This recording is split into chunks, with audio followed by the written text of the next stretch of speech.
The courtroom was silent as Representative Jasmine Crockett stood firm, her eyes locked on Judge Andrew H. Stones. It was supposed to be a routine oversight hearing, but nothing about today felt routine.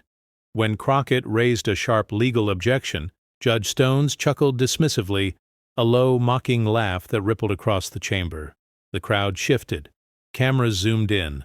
Her jaw tightened. She had come prepared, but not for open ridicule.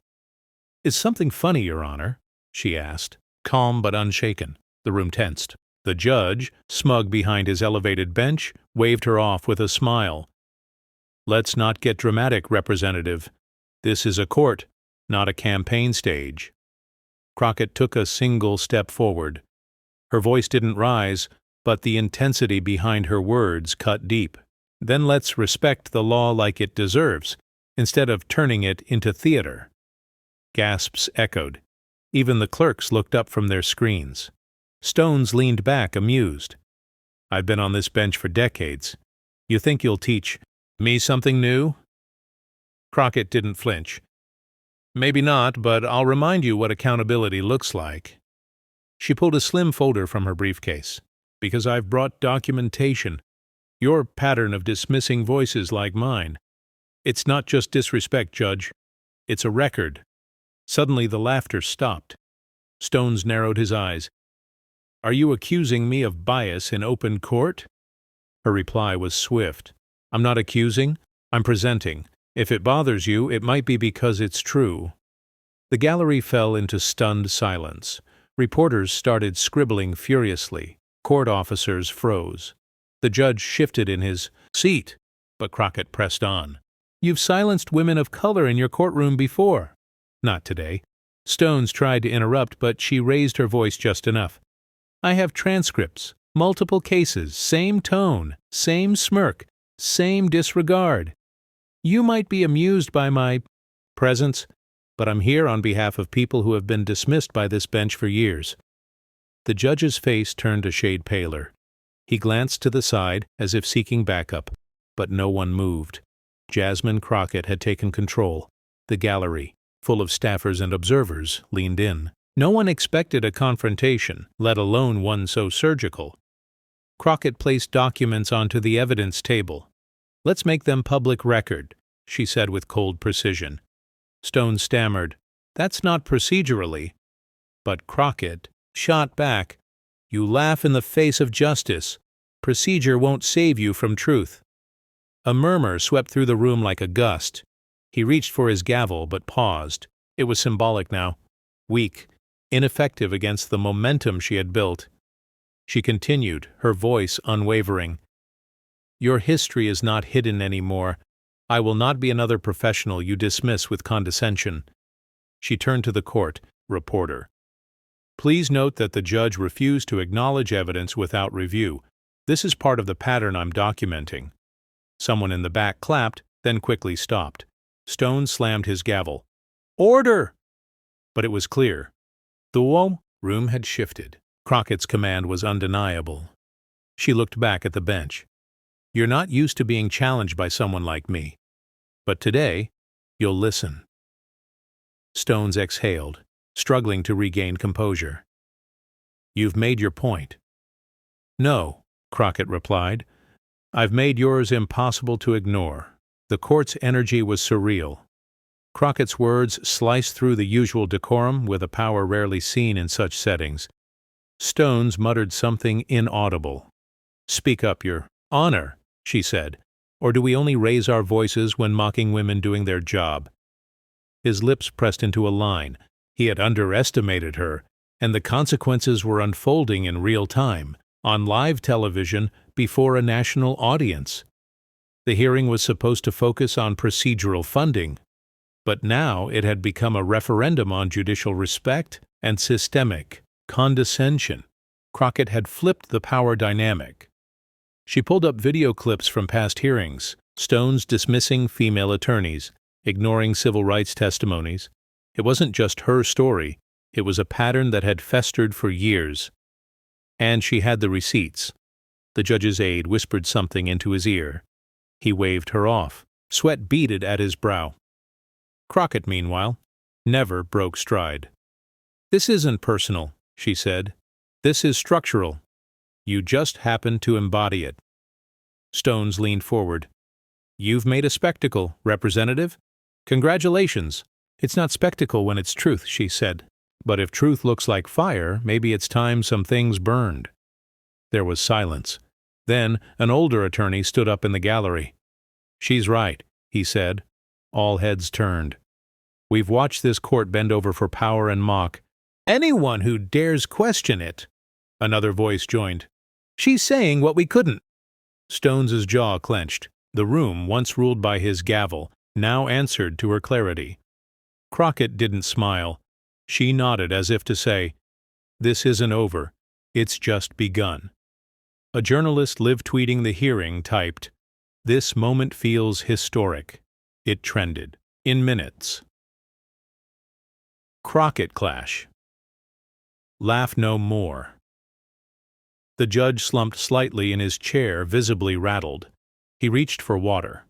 The courtroom, once his kingdom, now felt like contested ground.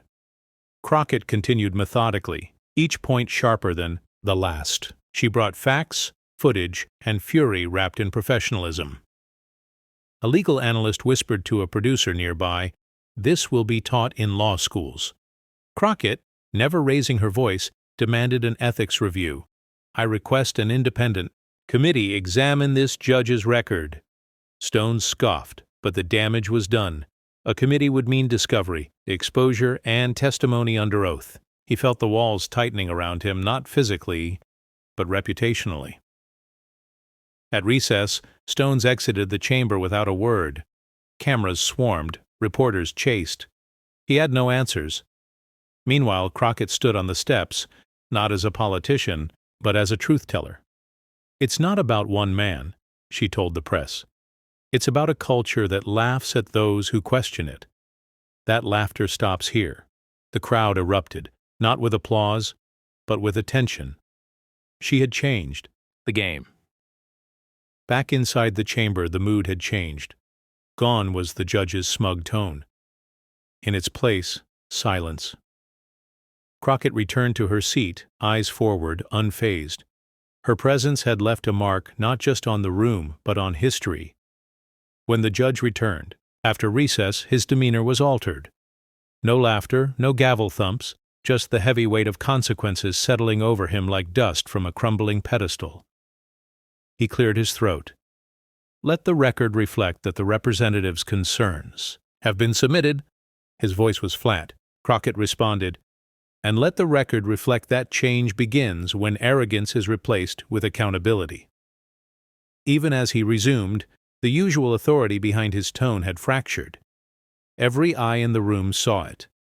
The laughter had been silenced, not by force, but by truth. During a procedural question, Crockett interrupted gently but firmly. "Your Honor, with all due respect, I recommend recusal on matters of civil conduct pending review." Gasps echoed again. Stones looked stunned. "You're asking me to step aside?" "No, sir," she said. "I'm asking you to do what's right, something your laugh never considered." It wasn't a demand. It was a moral summons he couldn't ignore. Cameras caught everything. His hesitance, her resolve. It was clear this wasn't just a courtroom event, it was a cultural moment. Commentators across networks lit up. Jasmine Crockett just did what few have dared, challenge institutional disrespect face to face. On social media, her words trended worldwide. But she wasn't concerned with fame. She was after something rarer. Reform born through exposure. Days later, judicial oversight bodies announced a preliminary inquiry into Judge Stone's courtroom behavior.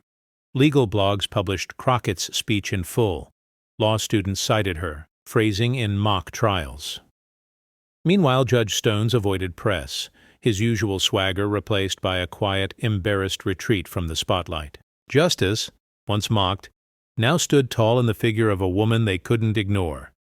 When asked about the confrontation during a later press conference, Crockett responded simply, "Dignity deserves defense, and no judge, no matter how seasoned, gets a pass for laughing at it."